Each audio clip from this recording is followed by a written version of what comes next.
नमस्कार, एक बार फिर से आप सभी दर्शकों का स्वागत है। मैं हूं आपके साथ अपूर्वा सिंह। वक्त चलाचल का हो चुका है और इस बुलेटिन की शुरुआत रायपुर से इस वक्त की बड़ी खबर के साथ कर लेते हैं, जहां जमीन की गाइडलाइन दर में वृद्धि का मामला। सांसद बृजमोहन अग्रवाल ने सरकार को लिखा पत्र, मुख्यमंत्री को पत्र लिखकर की तुरंत स्थगन की मांग। जनभावनाओं का सम्मान ही लोकतंत्र का आधार, बृजमोहन अग्रवाल ने अपनी चिट्ठी में लिखा है। राजनीतिक दृष्टि से निर्णय को उन्होंने अनुचित बता दिया है और पुरानी गाइडलाइन रेट तत्काल लागू करने की मांग भी पत्र के जरिए उन्होंने की है। जमीनों की रजिस्ट्री रुकने का सांसद ने हवाला दिया है। तो पुरानी गाइडलाइन रेट तत्काल लागू करने की मांग सांसद बृजमोहन अग्रवाल ने पत्र लिखकर की है। जमीनों की रजिस्ट्री रुकने की का हवाला उन्होंने दिया है। तो जमीन की गाइडलाइन दर में जिस तरीके से वृद्धि हुई है उसको लेकर सांसद बृजमोहन अग्रवाल ने सीएम शाह को पत्र लिखा है और तुरंत स्थगन की मांग सीएम से की है। जनभावनाओं का सम्मान ही लोकतंत्र का आधार है, बृजमोहन अग्रवाल का कहना है। राजनीतिक दृष्टि से निर्णय को उन्होंने अनुचित बता दिया है।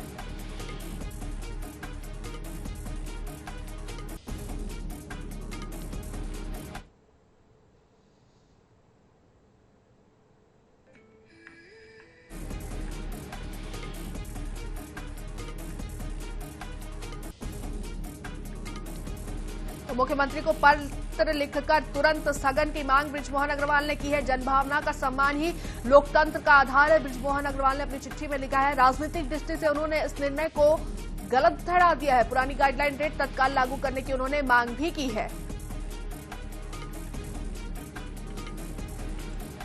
इधर मध्य प्रदेश में आईएएस संतोष वर्मा के विवादित बयान को लेकर मचा बवाल अब राजनीतिक गलियारों में भी गूंजने लगा है। मंगलवार को कांग्रेस और भाजपा दोनों दलों के ब्राह्मण विधायकों का संयुक्त प्रतिनिधि मंडल मुख्यमंत्री डॉक्टर मोहन यादव से मिला और संतोष वर्मा के तत्काल निलंबन और एफआईआर की मांग की। कांग्रेस की ओर से उपनेता प्रतिपक्ष हेमंत कटारे के नेतृत्व में दल ने कहा कि समाज को बांटने वाली भाषा किसी भी अधिकार के लिए अस्वीकार्य है। वहीं भाजपा विधायकों रीति पाठक, सीताशरण शर्मा, रमेश मंदोला और अभिलाष पांडे ने भी कठोर कार्रवाई की मांग दोहराई है। प्रतिनिधि मंडल ने बताया कि ब्राह्मण समाज में आक्रोश बढ़ रहा है। मुख्यमंत्री ने आश्वासन दिया कि मामले पर शीघ्र निर्णय लिया जाएगा। तो संतोष वर्मा के बयान पर विवाद अब पूरी तरीके से तेज होते हुए मध्य प्रदेश में नजर आ रहा है। मुख्यमंत्री डॉक्टर मोहन यादव से विधायक मिले हैं। कांग्रेस भाजपा प्रतिनिधि मंडल ने उनसे मुलाकात की है। संतोष वर्मा के तत्काल निलंबन और एफआईआर की मांग उन्होंने की है। ब्राह्मण समाज का आक्रोश अब संतोष वर्मा के खिलाफ बढ़ता जा रहा है। तो रायपुर वासियों पर क्रिकेट का खुमार छाया हुआ है। आज नवा रायपुर अंतर्राष्ट्रीय क्रिकेट स्टेडियम में भारत और दक्षिण अफ्रीका के बीच वनडे इंटरनेशनल महामुकाबला खेला जाएगा। मुकाबले से पहले दोनों टीमों ने स्टेडियम में अभ्यास भी किया।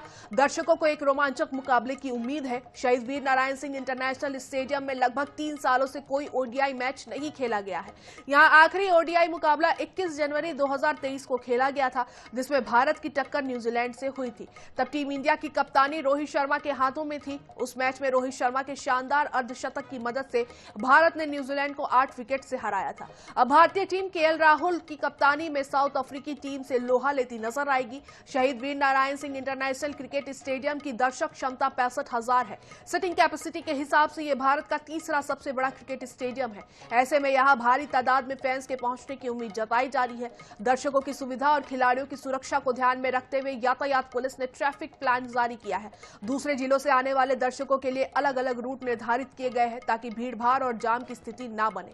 इसके साथ ही स्टेडियम में कुछ सामानों को लाने पर प्रतिबंध लगाया गया है। इनमें पानी की बोतल, टिफिन, सिक्के सहित कई अन्य चीजें शामिल हैं। इन सामानों के साथ आने पर दर्शकों को स्टेडियम में प्रवेश नहीं मिलेगा।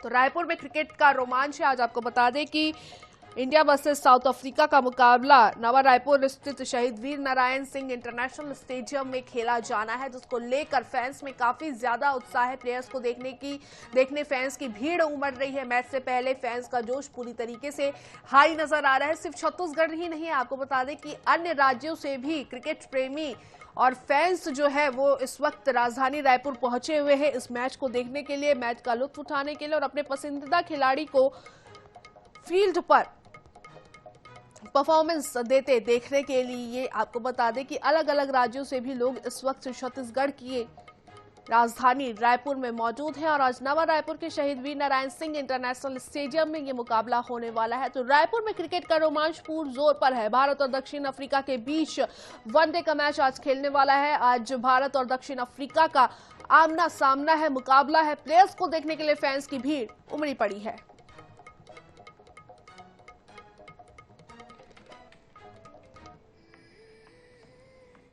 ये सब चीजें सुन के और अपने दिमाग पे जोर डाल के अगर मैं ग्राउंड में उतरूंगा तो मुझे नहीं लगता कि मैं क्रिकेट खेल पाऊंगा। तो मैं जितना हो सकता है वैसे मैं पूरा अवॉइड करने की कोशिश करता हूँ। मैं सिर्फ ध्यान देता हूँ कि मुझे ग्राउंड में क्या करना है।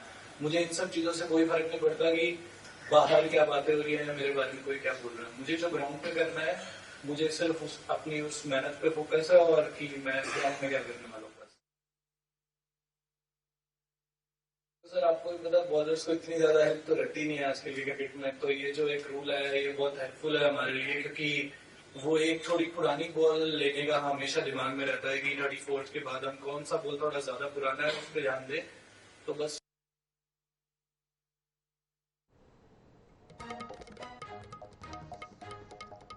तो दर्शकों के लिए रूट और पार्किंग की भी व्यवस्था की गई है। ग्राफिक्स के माध्यम से आपको समझा रहे कि आप किस तरीके से स्टेडियम पहुंच सकते हैं। अगर आप महासमुंद सरायपाली की ओर से आने वाले हैं तो आप आरंग से सीधा स्टेडियम टर्निंग, जहां पर सदा और कोसा में पार्किंग की व्यवस्था की गई है, वहां आप अपनी गाड़ियां पार्क करके स्टेडियम जा सकते हैं। तो ये रूट है, आप किस एरिया से आ रहे हैं, किस तरफ से आ रहे हैं, उसको लेकर अलग अलग प्रकार से व्यवस्था की गई है। इसके साथ ही पासेस, आपको बता दें कि कैटेगरी वाइज पासेस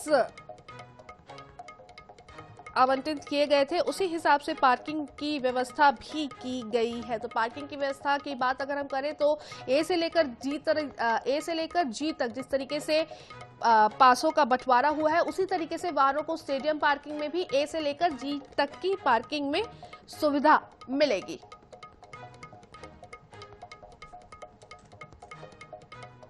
इधर खजुराहो सांसद विष्णुदत्त शर्मा संसद के शीतकालीन सत्र में खजुराहो विश्व धरोहर परिसर के आसपास बढ़ते अवैध अतिक्रमण पर ध्यानाकर्षण कराएंगे। स्पीकर को लिखे पत्र में सांसद शर्मा ने विश्व धरोहर परिसर के आसपास अवैध अतिक्रमण पर चिंता व्यक्त की है। बता दें कि कंदरिया महादेव, देवी जगदम्बी, पार्श्वनाथ सहित खजुराहो समूह के मंदिर ने न केवल यूनेस्को से विश्व धरोहर घोषित है, बल्कि एएसआई के संरक्षण में आने वाले अत्यंत संवेदनशील सांस्कृतिक ऐतिहासिक धरोहर स्थल भी है। यहाँ अवैध निर्माण, पुरातत्व अधिनियम का भी उल्लंघन है। तो सांस्कृतिक ऐतिहासिक धरोहरों के सर्वेक्षण ऑडिट की मांग है। स्पीकर को उन्होंने पत्र लिखा है, संसद में इस पर ध्यानाकर्षण भी कराएंगे। तो विश्व धरोहर परिसर के आसपास अतिक्रमण बढ़ता जा रहा है। खजुराहो सांसद विष्णुदत्त शर्मा ने इस पर अब चिंता जताई है। इधर सूरजपुर पहुंचे नेता प्रतिपक्ष चरणदास महंत ने खराब सड़कों पर तंज कसते हुए कहा कि भाजपा ने चिकनी सड़कों का सपना दिखाया था, लेकिन इन्हीं उछलती सड़कों से होकर उन्हें कार्यक्रम में आना पड़ा। उन्होंने कहा कि विधानसभा में सरकार को उसके वादे याद दिलाए जाएंगे। महंत ने किसानों से जबरन मजदूरी का पैसा वसूलने, धान खरीदे में अव्यवस्था और कांग्रेस समर्थकों को हटाकर भाजपा कार्यकर्ताओं को बैठाने के आरोप लगाए। मुख्यमंत्री बदलने की चर्चाओं पर उन्होंने कहा कि 2 साल में ही स्पष्ट नहीं हो पाया कि सीएम कौन है और बदला किसे जाए। धान खरीदी अव्यवस्था पर इन्होंने आरोप लगाए हैं। बीजेपी कार्यकर्ताओं को बिठाने के आरोप उन्होंने लगा दिए हैं। मुख्यमंत्री बदलने पर भी सवाल उठाए हैं नेता प्रतिपक्ष ने। 2 साल बाद भी स्थिति अब स्पष्ट नहीं, उनका कहना है। तो सूरजपुर पहुंचे थे नेता प्रतिपक्ष चरणदास महंत, जहां खराब सड़कों को लेकर महंत का तंज भी सामने आया है। भाजपा की चिकनी सड़कें अब सवालों में है, महंत ने कहा है, और विधानसभा में अपने वादे भाजपा को याद दिलाएंगे, ऐसा भी नेता प्रतिपक्ष का कहना है।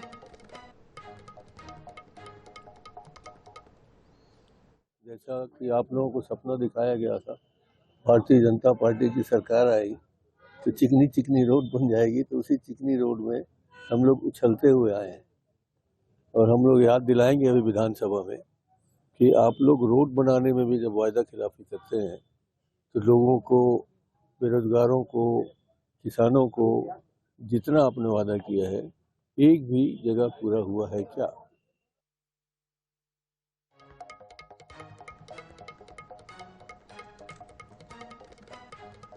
खबरों का सिलसिला जारी रखते हैं तो पूर्व सांसद नकुल नाथ 3 दिवसीय दौरे पर छिंदवाड़ा पहुंचे। इस दौरान उन्होंने कुसमी स्थित कृषि उपज मंडी के सामने चल रहे किसान आंदोलन में भी हिस्सा लिया।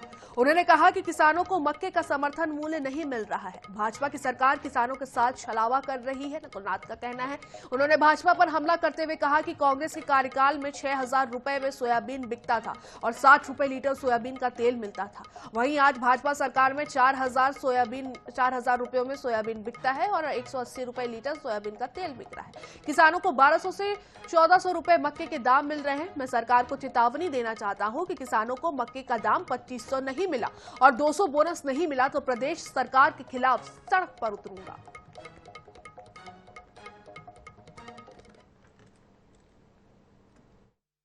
आज मैं ये मंडी के सामने आंदोलन इसलिए कर रहा हूं क्योंकि इसी मंडी में हमारे किसानों को 1200 और 1400 रुपए मिल रहा है।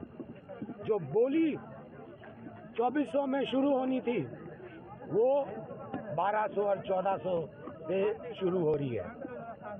और आज मैं मध्य प्रदेश सरकार से मांग करता हूं कि 2400 रुपए का जो आपने वादा किसानों को किया वो आप दीजिए।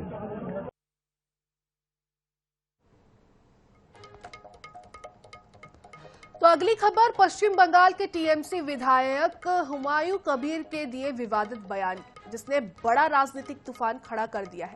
विधायक कबीर ने बाबरी मस्जिद बनाने की घोषणा कर माहौल खराब करने की कोशिश की है। देश भर से तीखी प्रतिक्रियाएं अब इस पर सामने आने लगी है।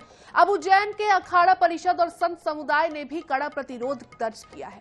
अखिल भारतीय अखाड़ा परिषद के अध्यक्ष महंत रविंद्र पुरी महाराज ने कहा कि यदि वे वहां बाबरी मस्जिद बनाने की बात करते हैं तो हम सनातनी वहां पहुंचकर राम मंदिर निर्माण का संकल्प लें। महंत रविंद्र पुरी ने कहा कि ऐसे बयान समाज को बांटने और धार्मिक उन्माद फैलाते हैं।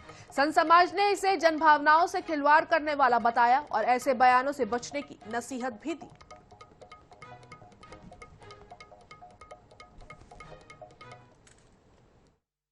मैं कहना चाहूंगा जो हमारे टीएमसी के नेता है, कोई बंगाल उनका नहीं, उनकी बपोती नहीं है।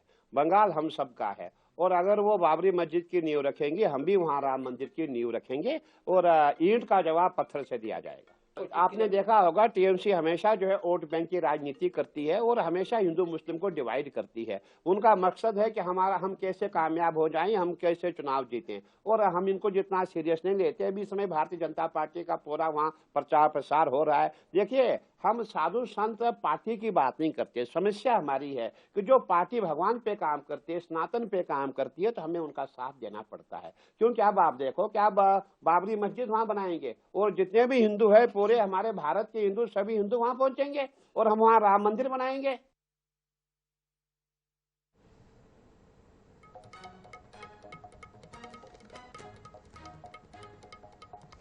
इधर छत्तीसगढ़ राज्य वक्फ बोर्ड ऑफिस में अध्यक्ष डॉक्टर सलीम राज का प्रदेश भर के मुतवल्लियों ने घेराव किया। मुतवल्ली बीते कई दिनों से बोर्ड ऑफिस में वक्फ की संपत्तियों को ऑनलाइन चढ़ाने के लिए चक्कर लगा रहे हैं, लेकिन सर्वर डाउन होने के चलते संपत्तियां ऑनलाइन नहीं चढ़ा पा रहे हैं। जबकि सुप्रीम कोर्ट के आदेश के अनुसार 5 दिसंबर से पहले सभी संपत्तियों को ऑनलाइन चढ़ाना है। वहीं बोर्ड के अध्यक्ष डॉक्टर सलीम राज ने बताया कि अभी मात्र 2040 संपत्तियां ऑनलाइन हुई हैं। 4000 से अधिक संपत्तियों को अभी ऑनलाइन करना बाकी है, लेकिन सर्वर डाउन होने के कारण परेशानियां आ रही है। तो वक्फ की संपत्तियों को ऑनलाइन द्वारा जितनी भी समस्त प्रॉपर्टी है उसको उम्मीद पोर्टल में चढ़ाया जा रहा है और चूंकि 6 महीने का समय था, 5 दिसंबर लास्ट डेट थी। चूंकि केंद्र सरकार ने भी गुजारिश करी थी, बाकी सुप्रीम कोर्ट ने जो आदेश आया है कि 5 दिसंबर लास्ट डेट हो गया और चूंकि सर्वर डाउन है, सर्वर डाउन होने के कारण मुतवल्लियों की प्रॉपर्टी का पंजीयन नहीं हो पा रहा है। इसलिए छत्तीसगढ़ राज्य वक्फ बोर्ड ने रात को भी कार्यालय खोल के रखता है और 4 बजे रात तक वक्फ प्रॉपर्टी का पंजीयन कर रहा है।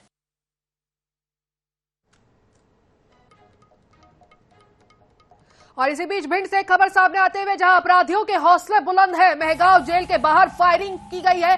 कार सवार लोगों ने ये फायरिंग की है। फायरिंग कर मौके से फरार हुए हैं। पुलिस आरोपियों की तलाश में जुटी हुई है। मेहगांव थाना क्षेत्र का ये पूरा मामला बताया जा रहा है। तो कार सवार लोगों ने फायरिंग की है। आपको बता दें कि अब पुलिस की कार्यप्रणाली पर सवाल उठ रहे हैं। कार सवार लोगों ने इस तरीके से दिन दहाड़े जब फायरिंग की उसके बाद से फायरिंग कर हालांकि मौके से ये लोग फरार हो गए और पुलिस आरोपियों की तलाश में जुटी हुई है, लेकिन पुलिस की कार्यप्रणाली पर भी सवाल उठ रहे हैं। मेहगांव थाना क्षेत्र का ये पूरा मामला है। भिंड से खबर बता रहे हैं जहां अपराधियों के हौसले बुलंद नजर आ रहे हैं और ये कोई पहला मामला नहीं है।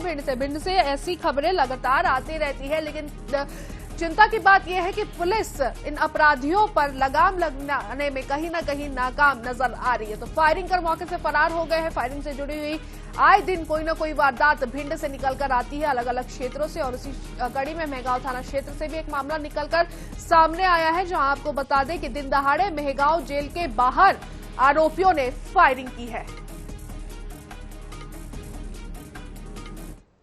अगली खबर जशपुर से, जहां ट्रैक्टर ने बाइक को मारी टक्कर। हादसे में एक महिला की हुई मौत, 2 लोग गंभीर रूप से घायल। दोनों घायल अंबिकापुर रेफर। हादसे का सीसीटीवी आया है सामने। बगीचा थाने के छीछली की घटना बताई जा रही है। तो सड़क हादसे से जुड़ा हुआ ये पूरा मामला है। इसमें लोग घायल भी हुए हैं जिन्हें अंबिकापुर रेफर किया गया है। सूरजपुर से खबर बता रहे हैं, हादसा का सीसीटीवी भी आपको बता दें कि सामने निकल कर आया है। बगीचा थाना के छीछली की पूरी घटना बताई जा रही है। जशपुर से खबर है, हादसे में एक महिला की मौत हुई है, कई घायल है। 2 लोग गंभीर रूप से इसमें घायल बताए जा रहे हैं, जिन्हें आपको बता दें अंबिकापुर रेफर किया गया है।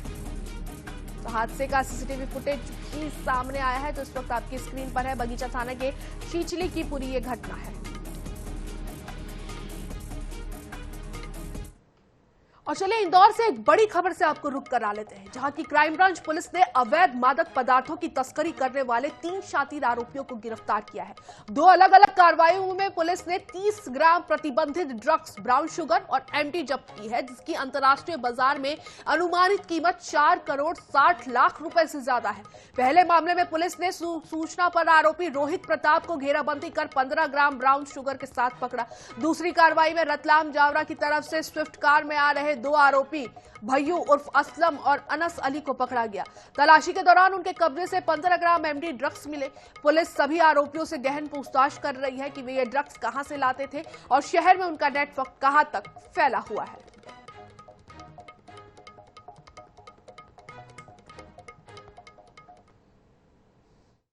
पहली सूचना में 15 ग्राम ब्राउन शुगर का था, जो वो ला करके यहाँ पर कई पेडलर्स को बांटने के फिराक में था। वो पुड़िया बना करके बेचने की कोशिश कर रहा था। उसी पर से क्राइम ब्रांच की टीम को जब जैसे ही सूचना मिली तो क्राइम ब्रांच ने उसको घेराबंदी करके पकड़ा और रोहित प्रताप पिता पुष्पदास यादव, ये इसको कब्जे में लिया। जब इसके कब्जे से 15 ग्राम ब्राउन शुगर मिली, इसको तत्काल कब्जे में लेकर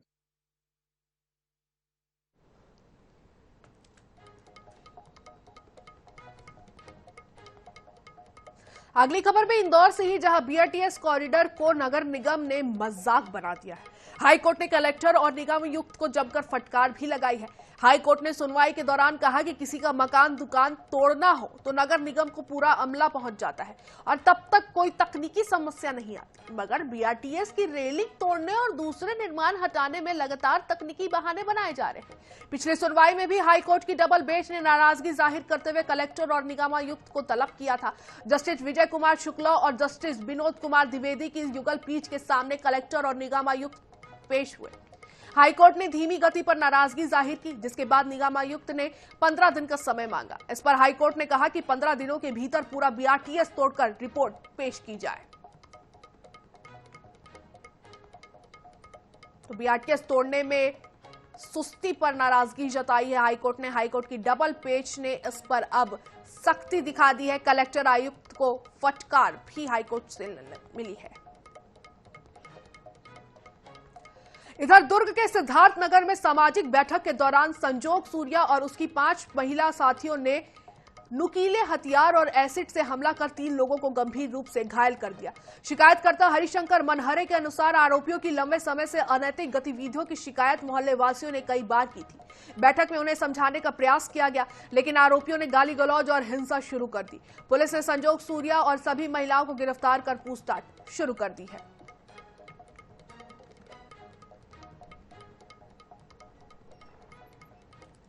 दुर्ग के सिद्धार्थ नगर बस्ती में जो मोहल्ले वासी हैं उनके द्वारा वहाँ पे रहने वाली 4-5 लड़कियां जो एक मकान में रहती हैं, उन पांचों, जिसमें 2 अपचारी बालिकाएं हैं और 3 बालिग हैं, ये कुल 5 लोग रहते हैं वहाँ पे। उनका और मोहल्ले वासियों का कुछ आपस में विवाद हुआ। प्रकरण में जो मोहल्ले वासी हैं वो काफी आक्रोशित थे। मोहल्ले वासियों की रिपोर्ट पर इन 5 लड़कियों के खिलाफ विभिन्न धाराओं में आपराधिक प्रकरण दुर्ग थाने में पंजीबद्ध किया गया है और इन 5 की गिरफ्तारी की गई।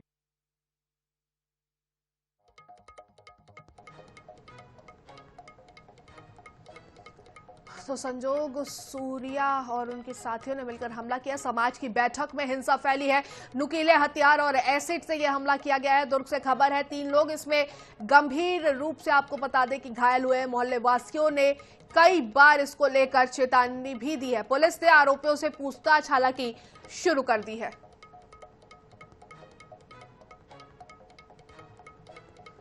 और अंचल आंचल के इस बुलेटिन में फिलहाल के लिए बस इतना ही, लेकिन खबरों का सिलसिला लगातार जारी है। आप कहीं मत जाइए, बने रहिए INH के साथ। नमस्कार।